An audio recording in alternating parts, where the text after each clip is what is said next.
विषय पे मुझे अपनी बातों को रखने का अवसर मिला है वह विषय है विकसित भारत का लक्ष्य। यह एक ऐसा विषय है कि इस लक्ष्य को पूरा करने के लिए इस देश में रहने वाले हर एक लोगों को अपनी जिम्मेदारियों का निर्वहन करना पड़ेगा।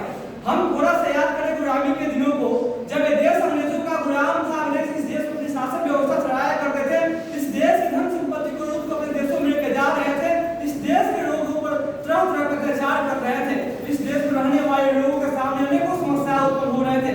उसके बावजूद भी इस देश में रहने वाले लोगों के सामने एक लक्ष्य था, इस देश को आजाद कराने का, और इस देश के लोगों ने अपनी जिम्मेदारियों को समझा और अंग्रेजों से लड़ाई लड़ा और अंततः 15 अगस्त 1947 में इस देश को आजाद कराया। जिस तरह से गुलाम भारत में रहने वाले लोगों की जिम्मेदारी थी इस देश को अंग्रेजों से आजाद कराने का, ठीक उसी प्रकार आज इस आजाद भारत में रहने वाले एक लोगों की जिम्मेदारी है इस देश को विकासशील से विकसित बनाने का। जब मैं विचार करता हूं कि अपने इस भारत देश को विकसित राष्ट्र बनाने के लिए हमें कितना और कैसा प्रयत्न करना होगा, तो हमारे आंखों के सामने दुनिया के 38 विकसित देशों का संख्या दिखाई पड़ते हैं। भारत को इन समूह के देशों के बराबर तक पहुंचने के लिए करीब 25 वर्षों तक लगातार 7 से 8% की दर से विकास करना होगा। ऐसे देश जिनकी प्रति व्यक्ति आय, सकल घरेलू उत्पाद, शिक्षा, औद्योगिकरण, जीवन प्रत्याशा, कृषि आदि में अधिकतम उच्च स्थिति हो विकसित राष्ट्र कहलाते हैं। विकसित राष्ट्र कहलाने के लिए यह अनिवार्य नहीं है कि इन सभी मानकों को एक साथ देखा जाए, लेकिन इनमें से अधिकतम मानकों में जिनकी स्थिति ऊंच होती है वह विकसित राष्ट्र कहलाते हैं। भारत को विकसित राष्ट्र बनने के लिए मुख्यतः 4 बातों पर ध्यान देना होगा। पहला, इस देश की नई युवा पीढ़ी को नए तकनीक और कौशल से सुसज्जित करना होगा। दूसरा, भारत को शोध अनुसंधान और नवाचार पर विशेष ध्यान देना होगा। चूंकि शोध अनुसंधान और नवाचार पर इसलिए विशेष ध्यान देना होगा क्योंकि यह किसी भी विकसित राष्ट्र की महत्वपूर्ण विशेषता होती है। तकनीकी विकास की दृष्टि से देखें तो हम भारत को पाते हैं कि भारत आज भी उसी स्थिति में खड़ा है जहां 1950 और 60 में अमेरिका खड़ा था।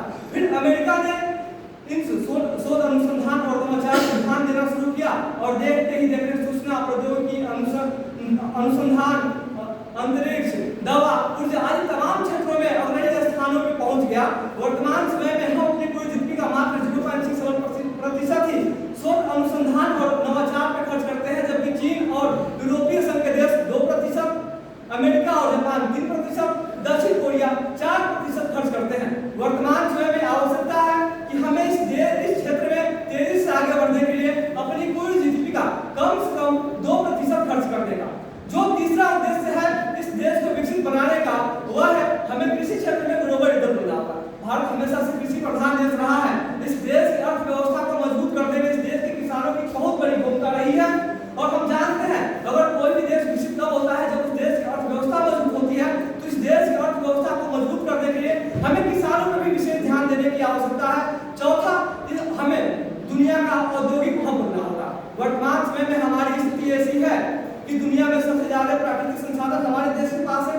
दुनिया में सबसे ज्यादा कच्चे मालों का उत्पादन हमारे देश में होता है, लेकिन दुर्भाग्य से हमारे देश में वैसी व्यवस्थाएं न हो पाने के कारण हमारे देश से कच्चे माल विदेशों में जाते हैं और वहां से कोई सामान बनके हमारे देश में आता है और हमारे देश में बिकता है।